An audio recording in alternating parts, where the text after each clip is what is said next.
The icy wind swept through the deserted train station that night, howling between the tracks like a ghostly whisper. People rushed past, pulling their coats tight, pretending not to notice the frail woman huddled by a cracked pillar. Her hair hung in tangled strands, her clothes worn thin, and her trembling hands clutched a small paper cup, hoping for kindness that never came.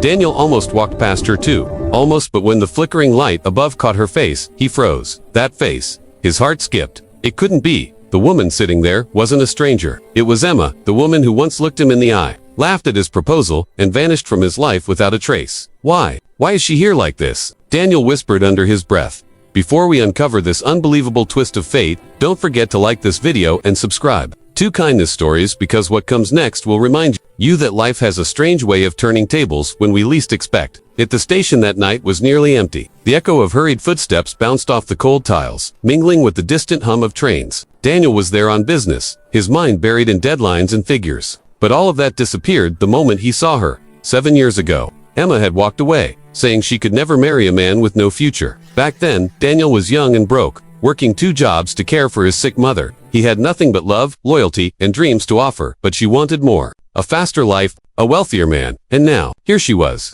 shivering, hollow-eyed, broken. She didn't notice him at first, too afraid to meet anyone's gaze. He stood frozen, the sight tearing through him. The memories came rushing back, her laughter, her dreams, the cheap ice creams they shared on summer benches. But this wasn't that girl anymore. He took a hesitant step forward. The crunch of gravel made her flinch. Slowly, she looked up, and their eyes met. Shock, recognition, then shame. She turned away, hiding behind her scarf. But it was too late. Daniel had already seen everything. The exhaustion, the defeat. This wasn't temporary. Life had broken her down. Emma, he said softly. Her lips trembled. Yes, she whispered, her voice barely there. That single word carried 7 years of silence. He didn't mention his success, the business he'd built, the comfortable life he now had. Instead, he reached into his coat pocket, but before he could offer help, she shook her head. I don't want your pity. It's not pity, he said quietly. It's help. Her eyes shimmered. Help is for people who can still be saved. Those words cut deep. Daniel's chest tightened. The woman before him wasn't proud anymore. She was lost, and no one had reached for her hand. Come on, he said finally, holding out his hand. Let's get you something warm to eat. She hesitated, staring at his hand as if it were a lifeline she didn't deserve. Then, slowly, she placed her cold fingers in his. The touch sent a wave of emotion through him. Anger, sorrow, compassion, all tangled together. Inside a small cafe across the street, warmth filled the air. Emma sighed as if she hadn't felt heat in days. Daniel ordered soup, bread, and tea. They sat in silence, the steam rising between them. Finally, he asked, "What happened, Emma?" She gave a small, bitter laugh. Life happened.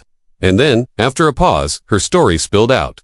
After leaving Daniel, she'd married Michael, the rich man she thought would give her everything. For a while, life sparkled. Parties, travel, glamour. But it didn't last. The money couldn't hide the cruelty. The drinking began. Then the insults. Then the bruises. Daniel's jaw clenched, but he stayed quiet. One night I ran, she continued, her voice cracking. But I had nothing. No friends, no savings. I tried to start over. But when I got sick, I lost even the little I had. The streets were all that was left. Daniel looked at her, his heart heavy. The woman who once left him for not being enough had been destroyed by the life she thought she wanted. And instead of satisfaction, he only felt sorrow.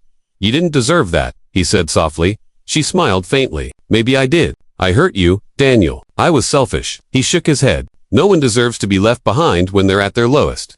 Silence filled the space again. Then Daniel leaned forward. You don't have to live out there anymore. Let me help you. Her eyes filled with tears. Why would you do that? After everything I did to you? Daniel took a breath. Because I know what it feels like to have no one, and I can't walk away from you again.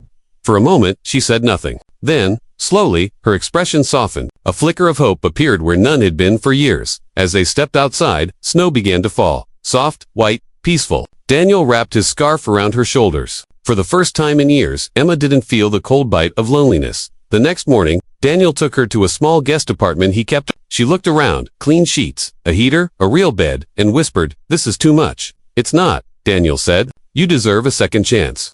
In the weeks that followed, he helped her rebuild new clothes, a part-time job, hot meals. Slowly, the shame faded. Her smile returned. One evening, as they watched the trains roll by, Emma turned to him. "You could have ignored me. Why didn't you?" He met her gaze. "Because sometimes the person who once hurt you is the one who needs you most. I didn't want revenge. I wanted to give you what I once needed, grace." Tears slipped down her cheeks as she squeezed his hand. For the first time in years, she felt safe.